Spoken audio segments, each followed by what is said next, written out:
Bikes designed for the road are all the same, right? Wrong. Just like many other cycling disciplines, modern road bikes are designed to excel in specific areas at the cost of performance in others.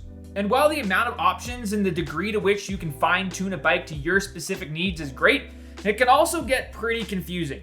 So in this video, we're going to break down the differences in frame design and geometry between just about every category of road and mixed terrain bike available today. Before we get into those specific numbers though, I want to take just a second to kind of do a crash course on cycling geometry terminology, because you're going to hear these terms coming up a lot in this video.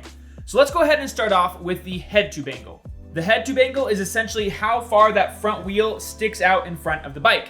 And bikes with a steeper or a higher number for that head tube angle are going to be a little bit more nimble and agile, but might feel a little more twitchy for novice riders or at higher speeds.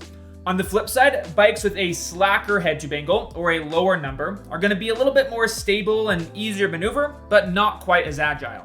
Next up is two measurements that we're going to kind of treat as the same for the sake of this video, and that is reach and top tube length. That's essentially the distance from about where your seat post comes up and connects with that top tube to the front of the frame.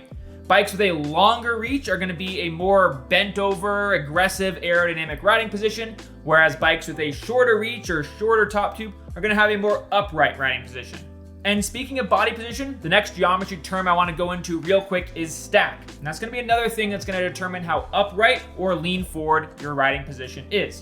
The higher the stack, essentially the higher the handlebars are going to be, and the lower the stack, the lower the handlebars are going to be. So a lower stack is going to lead to a more aggressive lean forward ride, whereas a higher stack is going to be a bit more upright. The last number I want to talk about is chainstay length. That's the distance from the bottom bracket to the rear axle. Bikes with a shorter chainstay length are going to be more agile and nimble, whereas bikes with a longer chainstay length are going to be a bit more stable.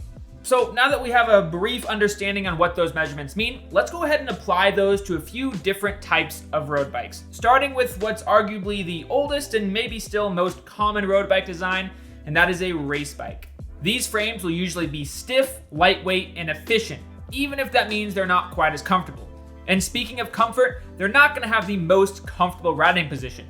They tend to have a pretty forward-leaning, aggressive body position with shorter reaches, lower stacks, and a pretty steep head tube angle. That, combined with some pretty short chainstay lengths, makes these bikes extremely agile, which is great when you're weaving in and out of the peloton.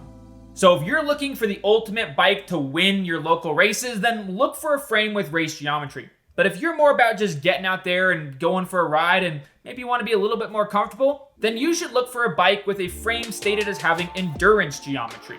Now, at first glance, an endurance bike is going to look pretty dang similar to a race bike, but oftentimes these bikes will sacrifice weight and efficiency to have a little bit more comfortable ride, with features built in that help dampen vibrations and just reduce fatigue overall. And speaking of fatigue, if you tend to get lower back or neck pain while you're riding, then an endurance bike is probably a good option for you, because these bikes tend to have shorter reaches and higher stacks, making for a more upright riding position. So whether you're looking for a bike that's going to be just a bit more comfortable than your typical race frame, or you want something for an epic 100+ mile Grand Fondo, an endurance bike is great for you. The next category of bikes we're going to talk about are aero frames, and this encompasses a few different bikes: aero race bikes, time trial bikes, and triathlon bikes. These bikes are often designed in the wind tunnel, and you can tell by looking at them. They usually have exotic shapes and look like they'll cut through the wind like a hot knife through butter, and that's because they can. These bikes usually have other aerodynamic features like integrated aero bars and hidden cables and components to further minimize drag. Lastly, aero bikes are going to have some of the most aggressive riding position, with a very low stack, steep seat tube and head tube angle, and a short reach. And while this might not be the most comfortable for a long day out riding, it does help achieve the fastest times in solo rides when racing against the clock. And that's what these aero bikes are designed to do. And if all of those pictures of aero bikes and their riders is starting to make your lower back hurt just a little bit, then don't worry, because this next category of bikes couldn't be more different.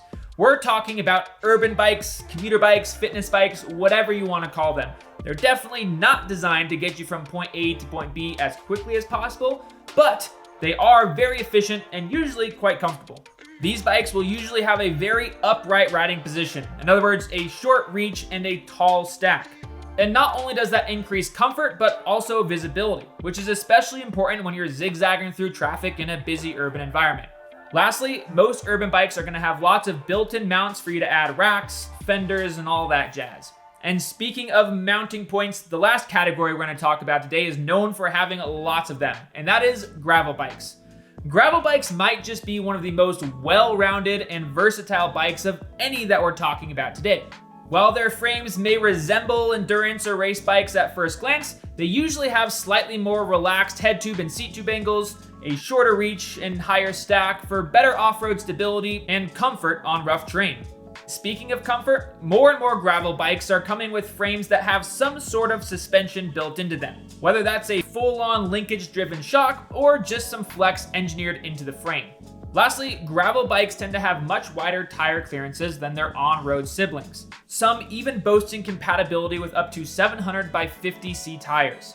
All of that is perfect for a bike that's designed for exploration and adventure. So if you're looking for a bike that you can take just about anywhere, a gravel bike is probably the best option. So hopefully that helped shed some light on what the differences are between all these road and mixed terrain bikes. If you have any more questions about any of these categories or any specific bikes that fall under these categories, please go ahead and let me know down there in the comments. While you're down there, if you wouldn't mind hitting that thumbs up button to like this video, as well as subscribe to the 99 Spokes channel, that would be awesome. And lastly, remember that bikes are for everybody. Have fun out there.